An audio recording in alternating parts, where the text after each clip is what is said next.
Nagtataka si baby ka mo.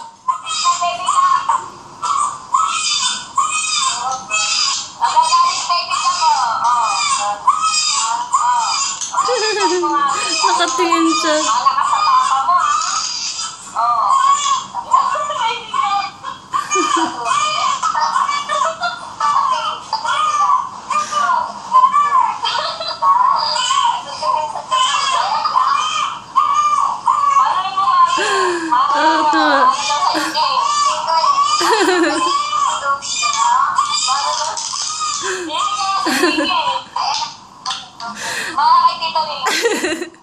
Nakatingin sa kanya.